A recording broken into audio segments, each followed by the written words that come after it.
नमस्कार दोस्तों, स्वागत है आप सबका भद्रा इस अकेडमी में। आज का डेट है 14 जून 2022 एंड डेली के करंट अफेयर्स का हमारा सोर्स का रहने वाला है Assam tribune and of course different other national dailies भी। And regarding the PDF link मैं नीचे डिस्क्रिप्शन सेशन में इसका लिंक लगा दे रहा हूँ, वहाँ से डायरेक्टली डाउनलोड कर सकते हैं। कभी भी आप चाहे तो एडमिशन्स भी ले सकते हैं भद्रा इस अकेडमी में। आप इन नंबर पर डायरेक्टली कॉन्टैक्ट करो या फिर आप हमारी वेबसाइट www.bhadraisacademy.in में भी लॉग इन कर सकते हो टू गेट मोर इन्फॉर्मेशन। चलिए सबसे पहले देख लेते हैं। इंडियन एक्सप्रेस से न्यूज़ लिया गया है regarding annual special 301 report. Now यह रिपोर्ट है क्या, किसके द्वारा निकाला जाता है, क्या ये इस रिपोर्ट बेसिकली बोलता क्या है, सब कुछ देखते हैं। चलो पहले बात तो आप exam utility point of view से GS3 के इस टॉपिक से आप इसको रिलेट कर सकते हो। ये एक ऐसा रिपोर्ट है जो कि एनुअली बेसिकली मनाया जाता है, ठीक है। एनुअली इसको फ्रेम आउट किया जाता है, किसके द्वारा, ना ही इंडिया के गवर्नमेंट के द्वारा, ना ही कोई इंटर गवर्नमेंटल एजेंसी के द्वारा, but through United states trade representative के द्वारा, ठीक है। क्योंकि देखो क्या होता है ना, दैट यूनाइटेड स्टेट्स बहुत दूसरे हर एक कंट्रीज के साथ ट्रेड करती है, राइट। तो वो ऐसा इंश्योर करना चाहती है अपने देश के कंपनीज के लिए दैट अगर कोई दूसरे देश उनके इंटरेस्ट को हर्ट कर रहा है तो यूनाइटेड स्टेट्स उन पर एक्शंस ले, ठीक है। अब क्या होता है ना, ट्रेड एक ऐसा सेक्टर है जिससे कोई भी एक देश दूसरे देश के इंटरेस्ट को आराम से हर्ट कर सकता है। फॉर एग्जाम्पल यूनाइटेड स्टेट्स ने कुछ एक ऐसा डिवाइस मैन्युफैक्चर कर लिया और same to same device China ने भी मैन्युफैक्चर कर लिया, ऑफ कोर्स कॉपीकैट यूएसए का देखकर, ठीक है। तो अब यूनाइटेड स्टेट्स से जो वो प्रोडक्ट दूसरे देशों में एक्सपोर्ट होने वाला था वो क्या होगा, नहीं, राइट, बहुत कम होगा। क्यों? क्योंकि उसी का कॉपीकैट तो चाइना ने बना लिया, और चाइना तो आप जानते ही है वो एकदम सस्ता प्रोवाइड करवा देता है ना। मतलब यहाँ पे अगर उसका दाम $10 है, यहाँ पे उस प्रोडक्ट का दाम शायद $1 होगा, ठीक है। तो ऑफ कोर्स वर्ल्ड मार्केट कौन से प्रोडक्ट को खरीदेगी, यही वाले प्रोडक्ट को खरीदेगी। और चाइना, हम लोग तो ऐसे बोलते हैं ना मजाक में दैट चाइना का माल बहुत फालतू चीज़ होता है, चाइना का प्रोडक्ट एकदम गंदा होता है, कोई इलास्टिसिटी नहीं होता है। बट नहीं, ऐसी बात नहीं है। प्रोडक्ट्स चाइना के रिस्पेक्टिवली बहुत अच्छे होते हैं अगर वो अच्छे प्रोडक्ट्स होते हैं तो बेसिकली, मतलब ऑफकोर्स क्वालिटी प्रोडक्ट्स काफ़ी अच्छे होते हैं, है ना। तो वही चीज़ यहाँ पर भी बोला गया दैट USTR जो है यह आइडेंटिफाई करती है यूनाइटेड स्टेट्स के कंपनीज जो है ना उसके अगेंस्ट में ऐसे कौन कौन से देश के कंपनीज है जिसके कारण यूनाइटेड स्टेट्स के उस कंपनी के प्रोडक्ट बाहर में एक्सपोर्ट नहीं हो पा रहे हैं, बिक नहीं पा रहे हैं, और एक बहुत बड़ा हमें ट्रेड बैरियर दिखने को मिल रहा है, राइट। इसी के कारण यूनाइटेड स्टेट्स के ट्रेड एक्ट 1974 के अंडर एक सेक्शन है, सेक्शन 301। ये काफ़ी ज़्यादा न्यूज़ में रहता है, इसीलिए मतलब मेन तो थीम आप समझ गए दैट ये सेक्शन है किस लिए, और यूनाइटेड स्टेट्स ट्रेड रिप्रेजेंटेटिव इसके थ्रू क्या निकालती है, वो सब चीज़ें तो आप समझ गए। चलिए now the reports include a list of priority foreign countries. इस रिपोर्ट में कुछ ऐसे कंट्रीज होते हैं जो कि प्रायोरिटी फॉरेन कंट्रीज होते हैं जिनको जज किया जाता है यूनाइटेड स्टेट्स के द्वारा to have inadequate intellectual properties law, that is these countries may be subjected to sanctions. मतलब ये कंट्रीज ऐसे कंट्रीज होते हैं ना जो क्या बिल्कुल ही इंटेलेक्चुअल प्रॉपर्टी लॉ को रिस्पेक्ट ही नहीं करते हैं। अब जैसे कुछ ऐसे लिस्ट कंट्रीज होते हैं जो क्या प्रायोरिटी वॉच लिस्ट में होते हैं। ये ऐसे कंट्रीज होते हैं जो दूसरे देश के इंटेलेक्चुअल प्रॉपर्टीज को रिस्पेक्ट तो करते हैं, बट इन देशों में इंटेलेक्चुअल प्रॉपर्टी को रिलेटेड जो कानून बने हुए हैं ना वो यूएस के तरह इतना सख्त कानून नहीं है, समझ रहे हो बात, है ना। और ये कंट्रीज कौन कौन है, अर्जेंटीना, चिले, चाइना, इंडोनेशिया, रशिया, वेनेजुएला, है ना। तो ये सब कुछ ऐसे कंट्रीज है। ऑफ कोर्स इसमें इंडिया भी आता है। In addition the reports contain priority watch list and watch list containing countries whose intellectual properties regimes are deemed of concern, जिसमें of course इंडिया में भी इंक्लूड किया गया, और ये कंट्रीज तो खैर हैं ही, ठीक है, ये याद रखिएगा। नेक्स्ट दोस्तों PIB से एक न्यूज़ था, इसको मैंने छोड़ दिया था पहले, so I thought of covering it up. Anyways बहुत इंपॉर्टेंट न्यूज़ इसलिए भी है क्योंकि यहाँ पे इंडिया के वेरियस मार्शल आर्ट फॉर्म्स के बारे में डिस्कस किया गया है ना। मैं इसके भीतर में नहीं जा रहा हूँ दैट मणिपुर का थांगटा मार्शल आर्ट फॉर्म किस लिए, क्या रीज़न है, वो सब उसके भीतर में मैं नहीं जा रहा हूँ क्योंकि अभी नहीं तो बहुत लंबा क्लास हो जाएगा भाई, ठीक है। तो मैं क्या कर रहा हूँ दैट इनमें जो मार्शल आर्ट फॉर्म्स के रीजनल मार्शल आर्ट फॉर्म्स के बारे में बताया गया है उनके बारे में जस्ट हम लोग चर्चा करेंगे। एटलीस्ट आप डायरेक्टली याद ज़रूर से कर लीजिए क्योंकि नियरली इसको याद करना will more than do, right? But still जैसे असम का स्पेसिफिक अगर कुछ न्यूज़ हो तो वो अलग बात है, उसके भीतर में हम लोग घुस सकते हैं, है ना? जैसे मणिपुर में जो मार्शल आर्ट फॉर्म प्रैक्टिस किया जाता है यह है थांग टा, ठीक है? वेस्ट बंगाल में लाठी खेला इसको बोला जाता है। पंजाब में गटका बोला जाता है एक मार्शल आर्ट फॉर्म को, वहाँ के रीजनल मार्शल आर्ट फॉर्म को बेसिकली, है ना? वैसे ही केरला में इसको कलारीपयट्टू बोला जाता है। In fact this paper already came in I guess UPSC 2016 में, इसके बारे में डायरेक्ट प्रीलिम्स में भी क्वेश्चन पूछा गया था कलारीपयट्टू के रिलेटेड, ठीक है? नेक्स्ट मल्लाखाम, ये मध्य प्रदेश में इस टाइप के मार्शल आर्ट फॉर्म प्रैक्टिस की जाती है। तमिलनाडु में सीलम्बम नाम का मार्शल आर्ट फॉर्म प्रैक्टिस किया जाता है। वैसे ही वाराणसी में मुष्टि युद्ध, आंध्र प्रदेश में कठी सामू, उड़ीसा में पैका अखंडा, ठीक है? वैसे ही कश्मीर में स्क्वे, याद रहेगा? ये सारे एक एक करके अपने नोट्स कॉपी में लिख लीजिए, ट्रस्ट मी बहुत ज़्यादा इंपॉर्टेंट हो सकता है। एनीवेज नेक्स्ट, द हिंदू से ये न्यूज़ लिया गया था exam utility point of view से। GS2 representative of people's act, इस टॉपिक से आप इसको आराम से रिलेट कर सकते हैं। 1 कैंडिडेट 1 कॉन्स्टिट्यूएंसी, नाउ ये है क्या? रिसेंटली चीफ इलेक्शन कमिश्नर ने ministry of law and justice को बोला है दैट देखिए अभी जो कोई भी अगर लोकसभा या फिर इलेक्शंस अगर कंडक्ट करते हैं ना, तो they have the right that वो लोग 2 कॉन्स्टिट्यूएंसी से खड़ा हो सकते हैं, ठीक है? प्लीज़ उसको घटा के 1 कॉन्स्टिट्यूएंसी कर दीजिए, है ना? क्योंकि ये जो 2 कॉन्स्टिट्यूएंसी से अभी खड़ा होता है ये बिल्कुल इलॉजिकल है ना। कैसे इलॉजिकल इसमें बोला गया, ऑफ कोर्स सब कुछ डिस्कस करेंगे, चलो आगे बढ़ते हैं। बट चीफ इलेक्शन कमिश्नर ने सिर्फ यही वाला एस्पेक्ट नहीं रखा है ministry of law and justice के सामने, बल्कि और भी दूसरे एस्पेक्ट्स भी रखे हैं। उन्होंने बोलना है देखो भैया अभी क्या होता है ना, अभी एग्जिट पोल्स होते हैं, ओपिनियंस पोल होते हैं, इन सबको प्लीज टीवी में बंद करवाइए ना। क्यों बोला गया मैं अभी आपको पहले बता दे रहा हूँ, उसके बाद ये मेन वाला टॉपिक डिस्कस करते हैं, ठीक है?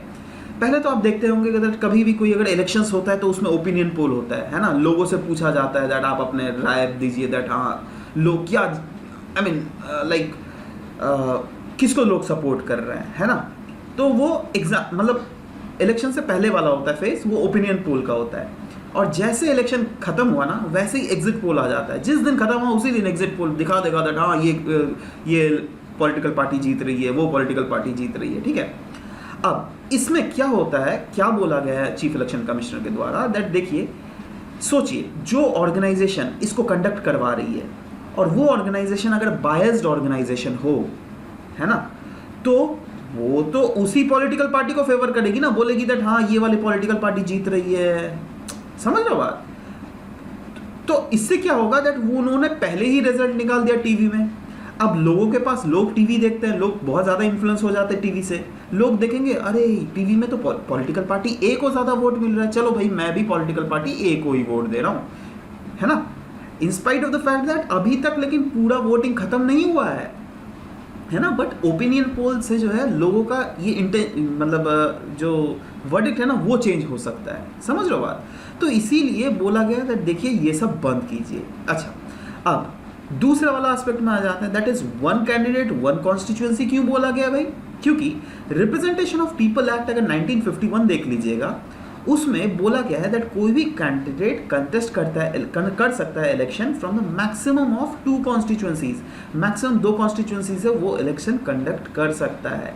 मोर कॉन्स्टिट्यूएंसीज वेर अलाउड अंटिल 1996। वैसे 1996 के पहले अगर देख लीजिएगा और भी ज़्यादा कॉन्स्टिट्यूएंसी अलाउड था, बट बाद में इसको अमेंड किया गया था रिप्रेजेंटेशन ऑफ पीपल एक्ट में। उसके बाद ये नंबर ऑफ कॉन्स्टिट्यूएंसीज को जो है कैप कर दिया गया था इनटू ओनली 2 कॉन्स्टिट्यूएंसीज। बट अब इसमें मेजर कंसर्न क्या है, बोला जा रहा है दैट 1951 से अगर देख लीजिएगा ऐसे बहुत सारे पॉलिटिशियंस हैं जिन्होंने एक से ज़्यादा सीट से इलेक्शंस लड़ा था, है ना? अच्छा, अब आप अगर बहुत बड़े पॉलिटिकल फिगर हो, है ना, for example Modi ji types बहुत बड़े बड़े पॉलिटिकल फिगर हो, ऑफ कोर्स या प्रधानमंत्री है या फिर इसी टाइप के बहुत बड़े पद में हो आप, है ना? मोदी जी का मैं एग्जांपल क्यों ले रहा हूँ, ऐसे सोचो बहुत मतलब पूरा इंडिया आपको अच्छे से जानता है ना?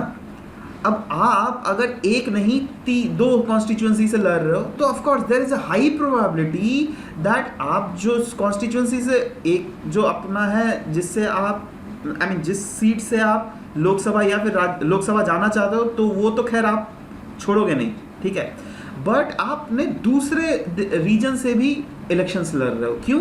क्योंकि इसके जो पॉलिटिकल ओपोनेंट है ना, उसको आप थोड़ा पीछे बैकफुट में धकेलना चाह रहे हो। तो ये तो गलत इंटेंशन से हुआ ना, है ना। अच्छा, अब अगर बाई चांस सोचो आपने दोनों के दोनों इलेक्शंस जीत लिए, सोचो आपने ये एक तो पहला वाला कंडीशन था जहां पर आपने इनका वोट बैंक को काटा है, ठीक है, मतलब इनके वोट्स को थोड़ा रिड्यूस किया है ना। एक दूसरा मैं सिचुएशन दे रहा हूं जहां पर आपने इसको हरा ही दिया ऑल टुगेदर, और इस वाले सीट से भी आप जीत गए और दूसरे वाले सीट से भी आप जीत गए, जैसे 2014 में मोदी जी ने किया था, ठीक है। तो उसमें क्या हुआ था दैट मोदी जी ने दोनों सीट से जीत गए थे, बट अल्टीमेटली एक सीट मोदी ने होल्ड किया और दूसरे वाले सीट को छोड़ दिया, छोड़ना ही पड़ेगा, ठीक है। बट अब क्या होगा ना, अगर आप दूसरे सीट को छोड़ देते हो तब तो यहां से फिर से तो इलेक्शंस होगा ही ना यार, है ना, दोबारा इलेक्शंस तो होगा ही, तो उसके कारण तो फिर से पैसे खर्च होंगे, है ना। और पैसे किसके लग रहे हैं?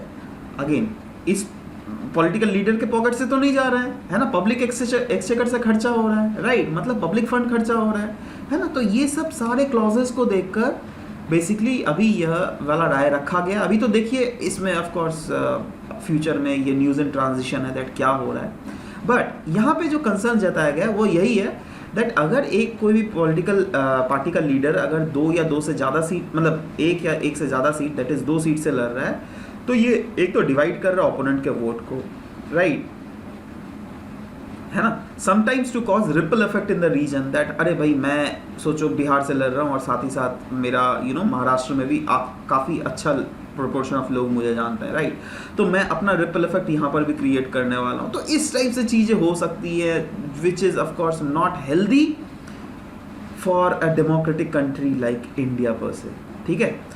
तो वही चीज़ बोला जा रहा है ना, मेन इशू यही बोला जा रहा है that one act negates another, that is no candidate can represent 2 constituencies. By chance अगर आप 2 कॉन्स्टिट्यूएंसी में जीत भी गए, क्या आप 2 कॉन्स्टिट्यूएंसी से अपने सीट्स को छेक सकते हो लोकसभा में? नहीं, राइट। तो ये तो अपने आप में ही लॉजिकल और आयरॉनिक है भाई।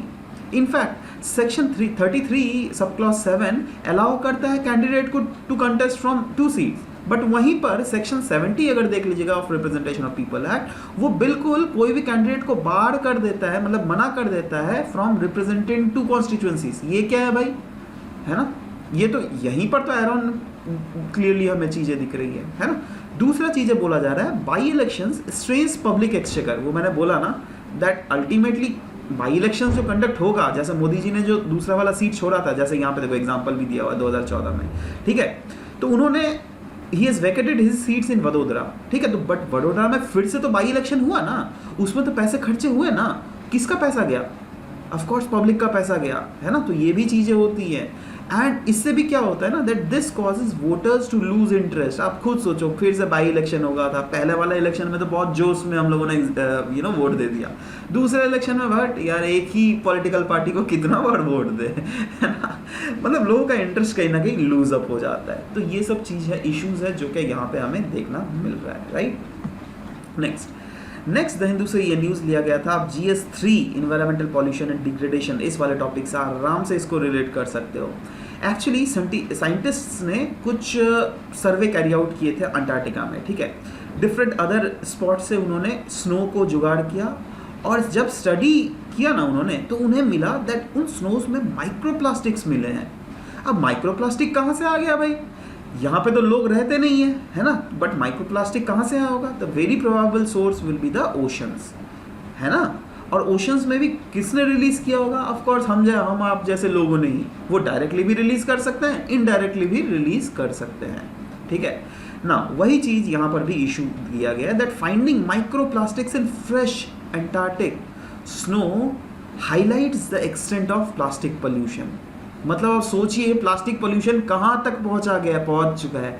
ऐसा जगह पहुंच गया है जो कि one of the remotest corner of the world है, जहाँ पर लोग रहते ही नहीं हैं। इनफैक्ट जो भी लोग वहाँ पे रहते भी हैं for the scientific purpose, for the research purpose, उनका एक स्टैंडर्ड प्रोटोकॉल है जिसके तहत वो लोग कोई भी प्लास्टिक गार्बेजेस को वहाँ पर डायरेक्टली रिलीज नहीं कर सकते हैं। तो उनसे तो ये पॉल्यूशन फैल ही नहीं सकता। बट किन से फैल रहा है? ऑफ कोर्स हम और आप जैसे लोगों से, जो क्या माइक्रोप्लास्टिक्स को डायरेक्टली या फिर इनडायरेक्टली जाने या फिर अनजाने रिलीज कर देते हैं ओशंस में, जिससे ये तैर तैर कर अल्टीमेटली हमारा south pole that is Antarctica में भी पहुंच गया है फ्रॉम वेरियस डायरेक्शंस। नाउ इसका इम्प्लीकेशंस क्या है? बोला गया है they can provide a way in which harmful species can make it into some remote and sensitive area. देखो ऐसे बहुत सारे स्पीशीज होते हैं ना which are invasive in nature, right, और वैसे बहुत सारे स्पीशीज होते हैं जो कि बहुत ज़्यादा एकदम माइक्रोस्कोप में भी नहीं दिखते, इतना छोटे छोटे स्पीशीज होते हैं। अब वो हो सकता है ना दैट माइक्रोप्लास्टिक्स के साथ तैर तैर कर आपका जाकर अंटार्कटिका में अगर पहुंच गए तो अगेन वहाँ पे एक इकोलॉजिकल डिजास्टर हो सकता है, राइट। अच्छा यही नहीं, ह्यूमंस, हम और आप कहीं ना कहीं जाने अनजाने में इनहेल कर लेते हैं या फिर इंजेस्ट कर लेते हैं माइक्रोप्लास्टिक्स। सही मैंने का बता रहा हूँ, है ना, एयर के थ्रू, वाटर के थ्रू, फूड के थ्रू, ठीक है। अब देखो ये अगर ह्यूमन बॉडी के भीतर घुस गया तो there is a huge potential that human body में हार्मफुल इम्पैक्ट ये फैला सकता है, इंक्लूडिंग सेल का डेथ भी हो सकता है, कुछ बहुत सारे ऐसे एलर्जिक रिएक्शंस हो सकते हैं आपके, राइट। डार्क कलर्ड अगर माइक्रोप्लास्टिक हो तो उसका और भी नेगेटिव कॉन्सिक्वेंसेस हो सकता है। सोचो ये माइक्रोप्लास्टिक्स अगर if they make their way to snow fields या फिर आइस कैप्स या फिर ग्लेशियर्स, है ना, और सोचो ग्लेशियर के ऊपर डार्क कलर है। अब हमें क्या पता है दैट ग्लेशियर्स के जो एल्बिडो होता है वो बहुत ज़्यादा होता है, राइट, 90% से भी ज़्यादा जो सूरज की रोशनी उससे टकराती है स्नो के ऊपर वो बाउंस बैक कर जाती है। बट अगर ये ब्लैक कलर के माइक्रोबीड्स या फिर माइक्रोप्लास्टिक्स हमें वहाँ पर देखने को मिल रहे हैं तब क्या वो रिफ्लेक्ट बैक करेगी? नहीं, राइट। इनफैक्ट वो यहाँ पर एब्जॉर्ब हो जाएगी। यहाँ पर अगर एब्जॉर्ब हो जाएगी तो ऑब्वियस सा बात है हीट एब्जॉर्ब हो रहा है, हीट अगर स्नो के ऊपर एब्जॉर्ब हो रहा है तो वो धीरे धीरे स्नो को तो गला देगा ना जी, है ना, वही चीज़। और उससे जो है फ्यूचर में अगेन वाटर की जो कमी बहुत ज़्यादा हो जाएगी, राइट। नेक्स्ट, माइक्रोप्लास्टिक्स होते क्या है? ये स्मॉल प्लास्टिक पीसेज होते हैं जो कि यूजुअली 5 मिलीमीटर के साइज से भी कम होते हैं, ध्यान देना ये, लेकिन ये डेटा बहुत ज़्यादा इंपॉर्टेंट है, राइट, जो क्या इंक्लूड करता है माइक्रोबीड्स को भी। मतलब ये सॉलिड प्लास्टिक पार्टिकल्स होते हैं of less than 1 millimetre in their largest dimensions that are used in cosmetics. मतलब ये माइक्रोबीड्स किस किस में यूज होता है? कॉस्मेटिक प्रोडक्ट्स में। आप जो सनस्क्रीन लगाते हो ना, है ना, उसमें माइक्रोबीड्स माइक्रोप्लास्टिक्स यूज होता है, राइट। पर्सनल केयर प्रोडक्ट्स ले लीजिए, राइट, बहुत सारे माइक्रो फाइबर्स के थ्रू हम लोग टेक्सटाइल्स मैन्युफैक्चर करते हैं। इनफैक्ट प्लास्टिक मैन्युफैक्चरिंग प्रोसेसेस में भी इनका इस्तेमाल होता है, राइट। तो इनका एप्लीकेशन बहुत ज़्यादा है, right. Most of the microplastics breaks down of larger pieces of plastic. Of course larger piece of plastic अगर वो 5 मिलीमीटर के कम साइज से टूट के बन गया तो वो तो माइक्रोप्लास्टिक ही ना बन गया जी। इनफैक्ट सबसे मेन खतरा पता है, ह्यूमन को तो छोड़ो, एक्वाटिक एनिमल को सबसे ज़्यादा इसका खतरा है, इंक्लूडिंग टर्टल्स एंड बर्ड्स। क्यों? क्योंकि ये उनका, आप अगर इनका जो डाइजेस्टिव ट्रैक होता है बहुत छोटा छोटा होता है, नहीं तो छोटे छोटे एनिमल्स है यार, है ना, तो उनका डाइजेस्टिव ट्रैक कितना बड़ा होगा, ठीक है। उसमें भी अगर माइक्रोप्लास्टिक फंस जाए तो आप खुद सोचिए ना, उसको ब्लॉक कर देगा। उसको ब्लॉक अगर कर देगा तो it might lead to reduction in population of those marine animals. In fact मैंने कुछ एक न्यूज़ चैनल देख रहा था, वहाँ पर मैंने देखा था एक टर्टल का जो है ना पेट को फाड़ा गया, राइट, और उससे इतने ज़्यादा माइक्रोप्लास्टिक्स निकले। आप देख पा रहे हो, आप समझ पा रहे हो ये क्या है? देखो इनका आपके तरह बड़ा पेट नहीं है ना जी, छोटा छोटा पेट है, राइट। उसमें अगर ये सब फंसे हुए होते हैं तो शायद इनको बचा लिया गया शायद, है ना। बट अगर नहीं निकाला जाता तो मैक्सिमम इनका लाइफ स्पैन और कितना होता? 1 से 2 महीना, right.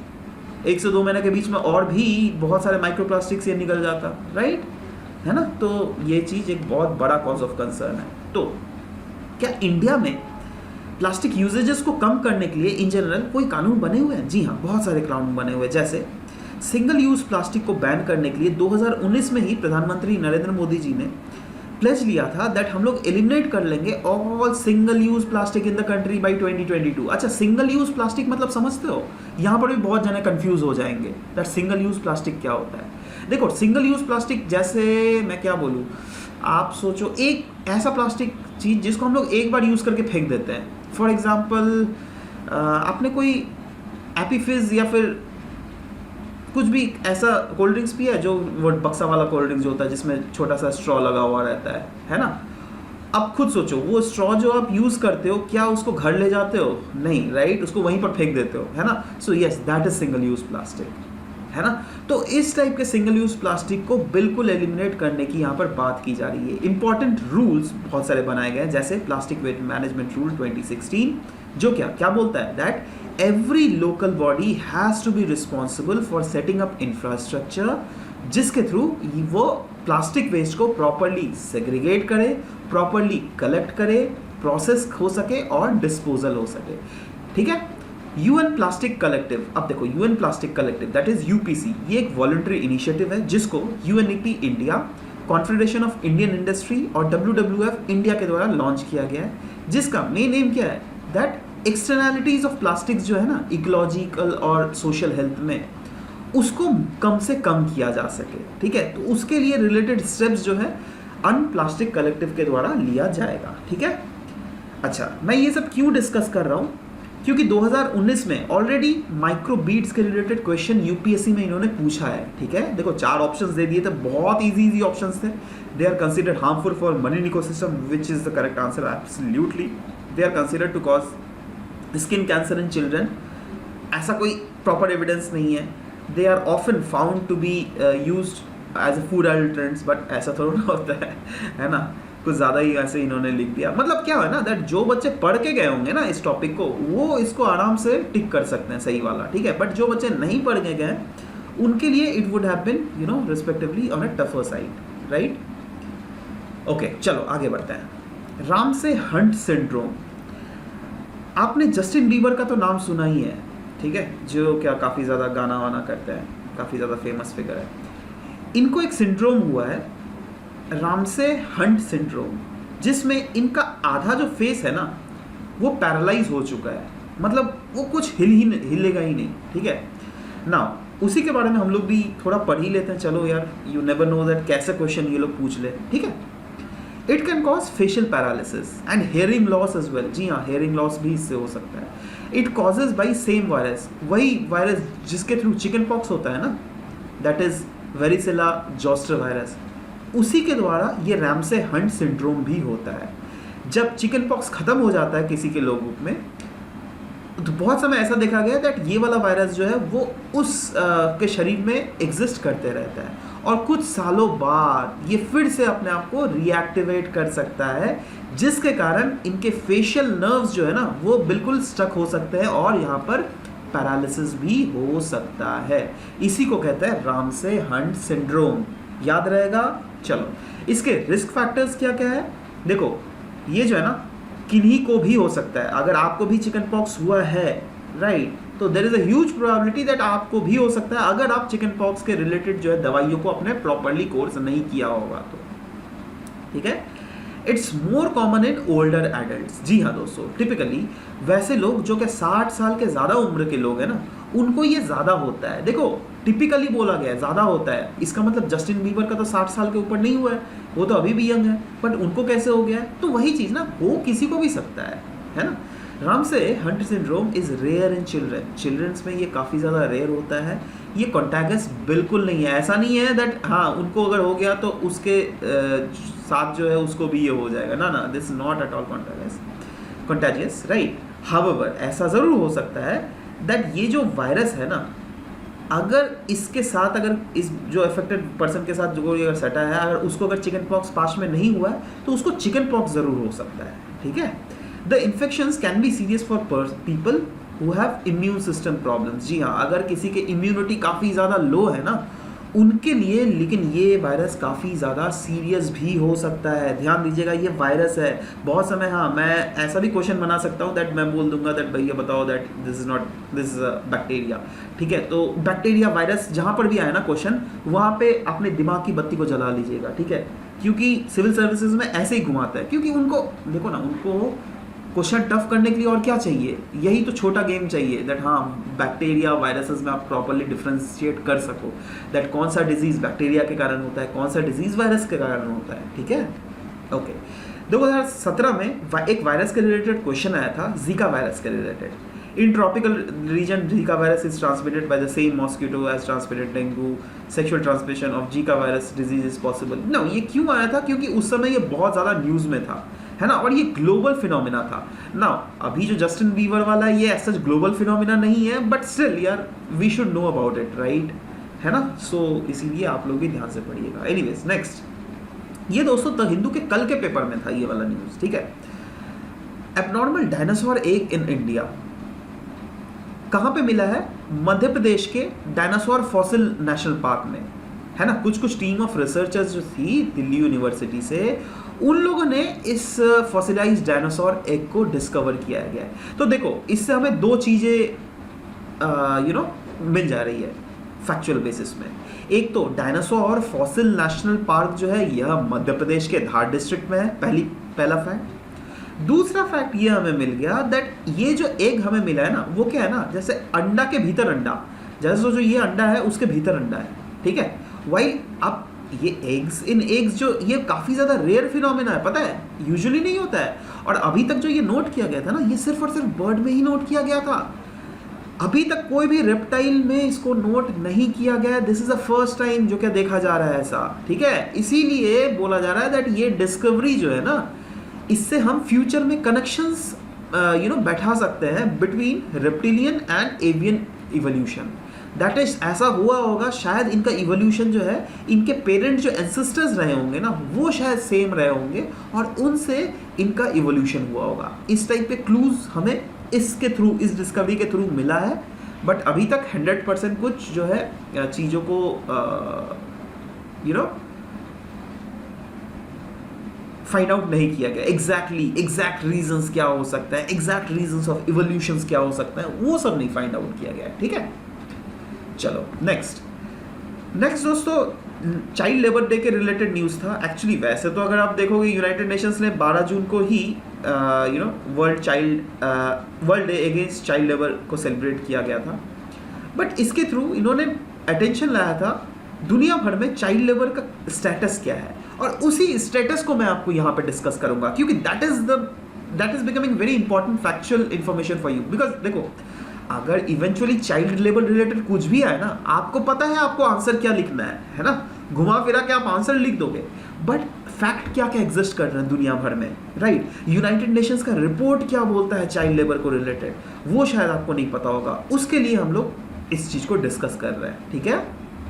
Exam utility point of view से GS2 protection of vulnerable section of the society, इस टॉपिक से आप इसको रिलेट कर सकते हो ना।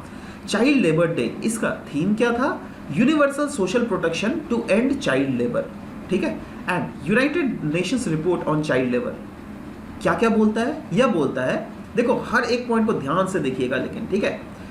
160 million children are still under child labour, some are as young as 5, ठीक है, जिसमें 160 मिलियन वर्ल्ड वाइड है। दूसरा पॉइंट बोलता है एट द बिगिनिंग ऑफ 2020 हर 10 बच्चों में एक बच्चा जिसका 5 साल या फिर 5 साल से ऊपर था, वो इन्वॉल्व था चाइल्ड लेबर में वर्ल्ड वाइड। देखो तो क्या हुआ ना, दैट अगर आपको सोचो ये पॉइंट याद नहीं आ रहा है, कोई बात नहीं, ये वाला पॉइंट याद रख लो यार, बहुत इजी पॉइंट है ये तो, है ना। इनफैक्ट नेक्स्ट वाला भी पॉइंट आप आराम से याद रख सकते हो, that the number of children in child labour declined bye 85.5 million 2000 से 2020 के बीच में, दैट इज इन 20 सालों के बीच में अगर देखोगे 16% से 9.6% रिड्यूस हुआ है। तो ये तो एक बहुत अच्छा क्या बोलोगे आप, डायरेक्शन बोल सकते हो दैट हाँ दुनिया में कहीं ना कहीं कॉन्शियसनेस बहुत ज़्यादा बढ़ रहा है और इसी के कारण जो है चाइल्ड लेबर ये रिड्यूस हो रहा है, which is a huge success. But इसको भी हम लोगों को 0% करना है आने वाले समय में, फ्यूचर में, ठीक है। अच्छा, और भी पहले डेटा हम लोग देख लेते हैं। अच्छा दोस्तों, और एक चीज़ तो मैं बताना ही आपको भूल गया, कभी भी अगर इस टाइप के न्यूज़ आए ना, अगर आप जैसे अपने नोट कॉपी में उतारते हो ना, तो आप इसको डायरेक्टली मत उठा लो that number of children in child labour declined by इतना, ना ना ना ना, ये सब आपको नहीं लिखना पड़ेगा। आपको क्या लिखना पड़ेगा, आप ऐसे लिख लो, मतलब आप ऐसे कुछ ग्राफ बना लेना, है ना, अपने कॉपी में, है ना। आप लिखना ये 2000, है ना, और एक दूसरा ये लिख देना 2020, ठीक है, और यहाँ पे 9.6% और यहाँ पे 16%, समझ रहे हो? देखो कितना इजी हो गया ना, है ना? आपको ये वाला चीज़ लिखना नहीं पड़ा, इसमें पढ़ने में भी कितना बोरिंग लगता है ये सब सेंटेंसेस, है ना? बट ये वाला चीज़ अगर आप अपने कॉपी में बना के रखोगे कितना इजी रहेगा, है ना? हैंडी आपका आ जाएगा, आराम से आप इस टाइप के फैक्ट्स को पुट फोर्थ कर सकते हो अपने आंसर शीट्स में भी, ठीक है? At the global level, national expenditure on social protection for children amounts to only 1.1% of the GDP. Africa एक ऐसा रीजन है which has largest share of children in the population.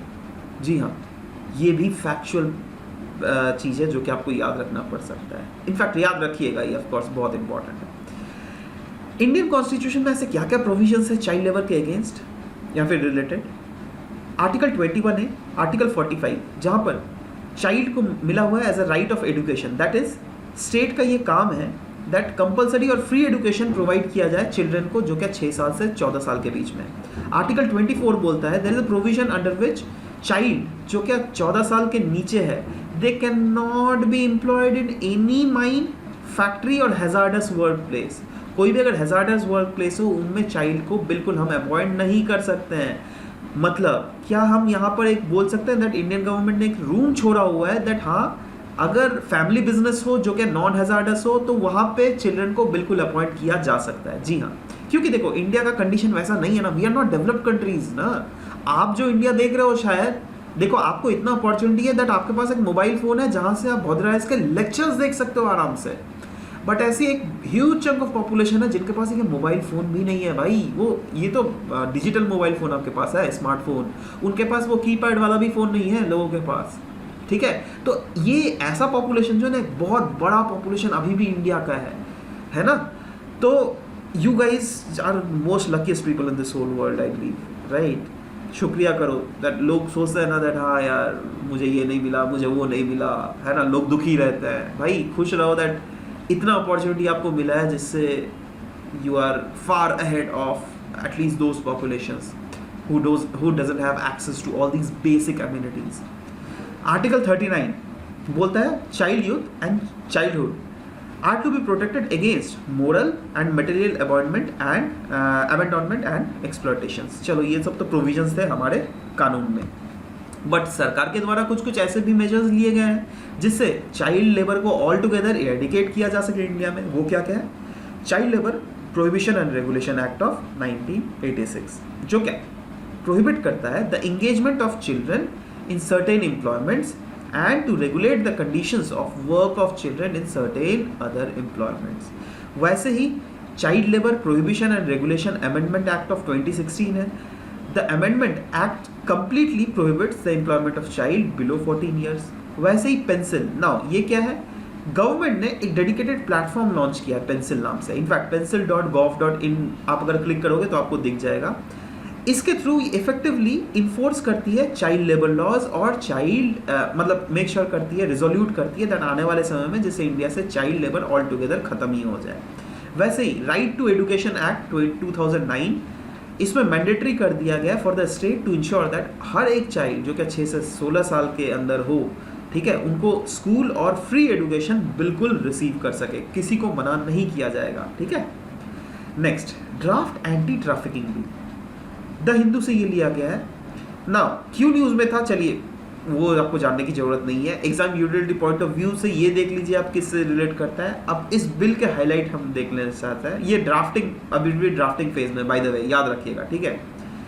इस बिल में propose किया गया है स्ट्रिंजेंट पनिशमेंट्स होनी चाहिए किनके लिए? ऑफेंडर्स के लिए जो क्या इस ट्रैफिकिंग एक्टिविटीज़ में संलिग्ध होते हैं. ट्रैफिकिंग एक्टिविटीज़ मतलब समझे, जैसे सोचो जैसे होता नहीं है प्रोस्टिट्यूशन कैसे होता है. ऑफ कोर्स एक रीजन से कुछ कुछ लड़कियों को खरीद बिक्री किया जाता है. जी हाँ, ह्यूमन फ्लैश में ट्रेड होता है जहाँ पे एक रीजन से दूसरे रीजन उनको भेजा जाता है.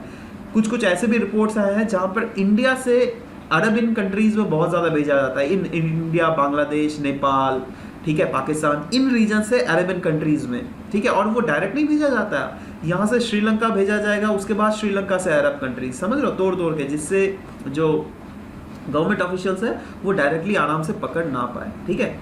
अच्छा, ये बिल एक्सटेंड करता है beyond the protection of women and children. वैसे तो देखो अभी जो बिल है ना, अभी जो कानून है उसमें वुमेन्स और चिल्ड्रन को पूरा प्रोटेक्शन मिला है, बट इस बिल में बोला गया, ड्राफ्ट बिल में, दैट देखो उसको छोड़कर इनफैक्ट इस वाले बिल में आप ट्रांसजेंडर्स को भी इंक्लूड करो, एज वेल एज ऐसे कोई भी persons who may be victim of trafficking.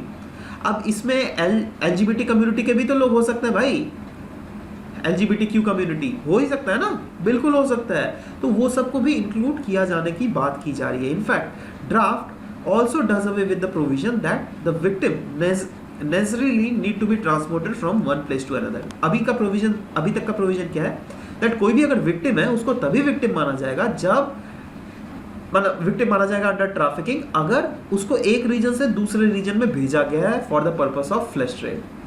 But अभी क्या है ना, अभी बोला जा रहा है दैट इस प्रोविजन को आप हटा दो। ऐसा भी तो हो सकता है ना दैट कोई भी दिल्ली का ही हो, फॉर एग्जांपल मैं एग्जांपल दे रहा हूँ, वो दिल्ली का ही हो और उसको दिल्ली में ही रखा जा रहा है, करवाया जा रहा है फ्लैश ट्रेड जबरदस्ती, ठीक है, तो वो सब को भी इसके अंडर में ला जाने की बात बोली जा रही है। Exploitation has been defined to include at a minimum the exploitation of prostitution of other और अदर फॉर्म्स जैसे सेक्सुअल। हाँ, एक्सप्लॉयटेशंस में बेसिकली एक्सप्लॉयटेशंस का डेफिनेशन को और भी ज़्यादा एक्सप्लैंड करने की बात बोली जा रही है, जिसमें सेक्सुअल एक्सप्लॉयटेशंस तो है ही, बट साथ ही साथ फिजिकल एक्सप्लॉयटेशंस, कोई भी some sort of pornography, forced labour या फिर services, slavery kind of services, है ना, सब कुछ है ना, फोर्स्ड रिमूवल ऑफ ऑर्गन्स, ये सब चीज़ें भी इसमें इंक्लूड करने की बात बोली जा रही है। एप्लीकेबिलिटी, अब लॉ किसके ऊपर एक्सटेंड करने की बात बोली जा रही है, हर एक सिटीजन्स जो क्या inside as well as outside India रहते हैं, मतलब अगर वो, बट वो सिटीजन ऑफ इंडिया होना चाहिए, क्योंकि हमारी जो जुडिक्शंस काम कर सकती है वो इंडियन सिटीजन्स के ऊपर ही ना काम करेगी जी, दूसरे सिटीजन्स दूसरे देशों के ऊपर तो नहीं करेगा ना। एनीवेज, बट हाँ, हमारे लोग अगर दूसरे देश में रह रहे हैं तो उनके ऊपर में भी ये कानून जरूर लगेगा, ठीक है। पर्सन्स ऑन एनी शिप और aircraft registered in India wherever it may be or carrying Indian citizens wherever they may be। मतलब कोई भी अगर इंसान है जो क्या शिप में या फिर एयरक्राफ्ट में हो, अब देखो आप, ये बहुत अल्टर टाइप का कानून है, आपने अभी तक ऐसा कुछ कानून नहीं देखा है जो क्या शायद बीच में इस टाइप के प्रोविजंस रखे हो। एक्चुअली देखो हमारे इंटेलिजेंस एजेंसीज को कभी कभी जो है ना जल्दी नहीं पता चलता है, तब पता चलता है जब ऑलरेडी ये प्रोसेस में होता है, राइट। और जब ट्रैफिकिंग की हम लोग बात करते हैं तो या तो एयरक्राफ्ट से एक रीजन से दूसरे रीजन में भेजा जाता है, राइट। तो सोचो हमारे इंटेलिजेंस एजेंसीज को तब पता चला जब ये एयरक्राफ्ट एयर में ही है, राइट, तो तब भी ये कानून लागू हो सकता है, या फिर कोई शिप जो है मिडिल ऑफ द वे में है तभी भी ये कानून लागू हो सकता है। टू एनी फॉरेन नेशनल्स और a stateless person who has his और हर रेसिडेंस इन इंडिया, उन पर भी ये कानून लागू होता है। Every offences of trafficking in persons with cross border applications, defence personnel या फिर गवर्नमेंट सर्वेंट्स जैसे डॉक्टर्स, पैरामेडिकल स्टाफ, कोई भी पोजीशन ऑफ अथॉरिटी में भी क्यों ना हो, उन पर भी यह एप्लीकेबल बिल्कुल होता है। नाउ सवाल यह होता है दैट क्या हमारा देश में कोई कॉन्स्टिट्यूशनल या फिर लेजिस्लेटिव प्रोविजंस है ट्रैफिकिंग से रिलेटेड? जी हाँ, एब्सोल्युटली है। ट्रैफिकिंग इन ह्यूमन बीइंग और person is provided under constitution of India under article 23। हम लोगों ने तो पढ़ा ही है ना, हमारा फंडामेंटल राइट है यार, of course. The immoral traffic prevention act of 1956, ये एक प्रीमियर लेजिस्लेशन है for prevention of trafficking for commercial and sexual exploitations. यही क्यों? Criminal law amendment act of 2013 भी अगर देख लीजिएगा, वो भी फोर्स में आया था, वेर इन सेक्शन, उसका सेक्शन जो ये थे ना ऑफ इंडियन पेनल कोड, उसमें सब्सटीट्यूट किया गया था with section 370 and 370 A, which provides for comprehensive measures to counter the menace of human trafficking। Now मुझे पता है that ये वाला आपको याद नहीं रहेगा, है ना, बट एटलीस्ट ये वाला तो याद कर सकते हो ना, ये वाला तो अच्छे से याद रहेगा, है ना, और भी ये वाला भी याद करने ना कोशिश करना, एटलीस्ट नोट कॉपी में, है ना, याद रखना ज़्यादा बेहतर रहेगा। एनीवेज, नेक्स्ट इंडियन एक्सप्रेस से ये न्यूज़ लिया गया था regarding national e Vidhan application, that is NeVA project. एग्जाम्युटेड पॉइंट ऑफ व्यू से आप GS2 government policies and interventions for development in various sector, इस टॉपिक से आप आराम से रिलेट कर सकते हो। नाउ ये national e Vidhan application project ये है क्या? देखो ये एक मिशन में प्रोजेक्ट है, ऑफ कोर्स डिजिटल इंडिया के अंडर, जिसमें मिनिस्ट्री ऑफ पार्लियामेंट्री अफेयर्स जो है ना, ये नोडल मिनिस्ट्री है इसके इम्प्लीमेंटेशन को रिलेटेड, है ना, और इसको इम्प्लीमेंट ऑफ कोर्स हमारे देश के डिफरेंट स्टेट्स और यूनियन टेरिटरीज में इम्प्लीमेंट किया जाएगा, ठीक है। अच्छा, यूनियन टेरिटरीज वो भी वैसे यूनियन टेरिटरीज जो क्या विद लेजिस्लेचर है, ऑफ कोर्स विदाउट लेजिस्लेचर में तो सेंट्रल गवर्नमेंट का ही सब कुछ बोलबाला चलता है, ठीक है, तो उसमें ज़्यादा ज़रूरत भी नहीं है। बट फंडिंग जो है ई विधान का, ये प्रोवाइड किया जाएगा bye ministry of parliamentary affairs and technical support provide किया जाएगा किनके द्वारा, मीटी के द्वारा, that is ministry of electronic and information technology के द्वारा। फंडिंग जो है ये सेंट्रली स्पॉन्सर्ड क्योंकि स्कीम है, तो नॉर्मल स्टेट्स के लिए 60:40 रेशियो, जैसे अब ले लो बिहार, जैसे ले लो मध्य प्रदेश, राइट, तो उसमें केंद्र सरकार 60% देगी और राज्य सरकार 40% देगी, right. But north eastern state जैसे आसाम, तो उसमें केंद्र सरकार 90% देगी और राज्य सरकार जो है वो 10% देगी, ठीक है। वैसे ही हिली स्टेट्स की भी वैसा है, और यूनियन टेरिटरीज अगर जो है उसमें तो खैर 100% प्रोजेक्ट है ही वैसे, ठीक है, सेंट्रल गवर्नमेंट ही देगी। एम, प्रोजेक्ट का एम क्या है? एम यही है कि हमारे देश के जितने लेजिस्लेचर है उसको एक प्लेटफॉर्म में ले आना है और एक मास डेटा डिपॉजिटरी क्रिएट करना है without having complexities of multiple applications. अभी अगर देखोगे कोई भी स्टेट ले लो, राइट, जैसे महाराष्ट्र ले लो, राइट, उसका एक डिपार्टमेंट का डेटा अलग से रखा हो, है ना, लेजिस्लेचर का डेटा है ना, लेजिस्लेचर में भी तो अलग अलग डिपार्टमेंट्स होते हैं ना, तो उनके अलग अलग डेटा जो है अलग अलग एप्लीकेशंस में रखे जाते हैं। बट इसके थ्रू एक ही प्लेटफॉर्म बना दिया जाएगा जहाँ पे देश का सारा डेटा एक ही जगह आपको मिलेगा। इसके की फीचर्स क्या है? ऑफ कोर्स इससे तो समझ ही रहे हो, पेपरलेस असेंबली हो जाएगा, या फिर हम इसको ई असेंबली भी बोल सकते हैं, है ना, मतलब सब कुछ जो भी अभी तक काम चलता था असेंबली में सारा सब कुछ इलेक्ट्रॉनिक हो जाएगा, राइट, जिससे it enables automation of entire law making process, tracking of decisions and documents, sharing of information. In fact through with the help of cloud technology data आराम से आप एक्सेस कर सकते हो कहीं भी कभी भी। इनफैक्ट हिमाचल प्रदेश में ऑलरेडी पहला डिजिटल लेजिस्लेचर हमारा देश का बन गया है, हिमाचल प्रदेश, ठीक है। तो इस टाइप के कुछ फैक्ट्स आपको याद रखने पड़ेंगे। Next, China Tiangong space station.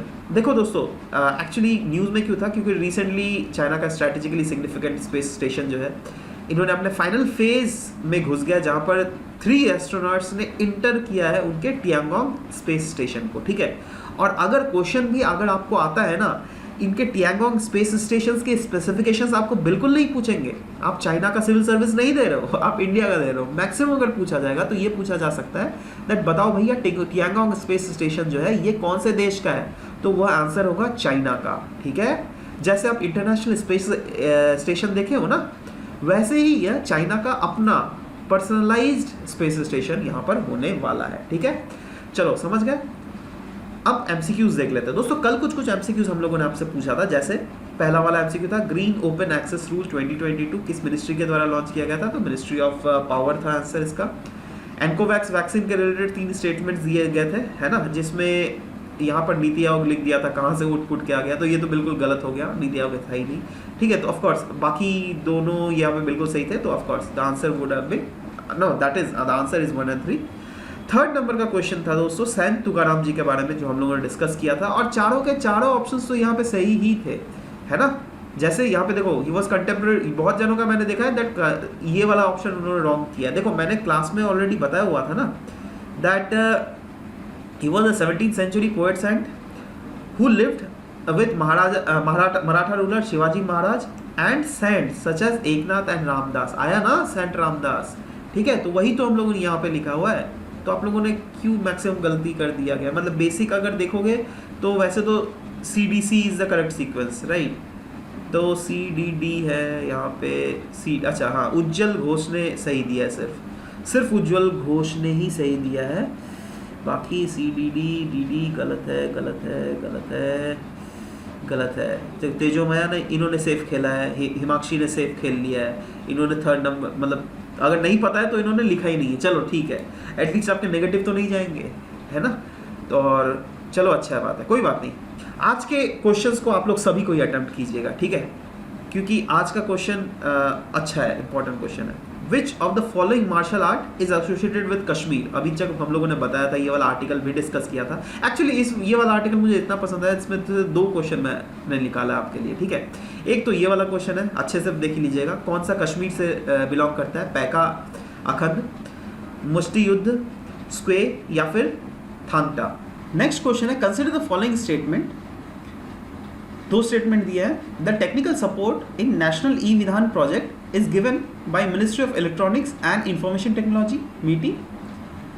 National e Vidhan project is a mission mode project under digital India programme. Which of the above statement is are correct? One only, two only, both one and two, neither one not two. नीचे comment section में इसका answer जरूर से लिखिएगा। ये वाला question है जो क्या अब अभी जो यूपीएससी ने ट्रेंड चेंज किया है उसके हिसाब से मैंने इस क्वेश्चन को सेट किया, right. Anyways, consider the following statement. Martial art forms state दिया गया है। कलरपेट्टू आंध्र प्रदेश, काठीसामू केरला, सिलंबम तमिलनाडु, मल्लाखाम मध्य प्रदेश, है ना। आपको बताना how many pairs given above is are correctly matched. 1 pair only, 2 pair only, 3 pairs only, all the 4 pairs. नीचे कमेंट सेक्शन में जरूर से लिखिएगा। आई विल वेट दैट बिना देखकर, मतलब जो आप लोगों ने अभी तक पढ़ा है कितना आप रिकॉल कर पा रहे हो, उसके हिसाब से आप लोगों का कितना जनों का सही हो रहा है, that is what I want to check, right. इसलिए देखना मत, सीधा आंसर लिखना, ठीक है। So alright guys, this was all about the discussion for today's class. Will be meeting in next session. Till then bye bye, take care and thank you for listening to the video. Thank you again.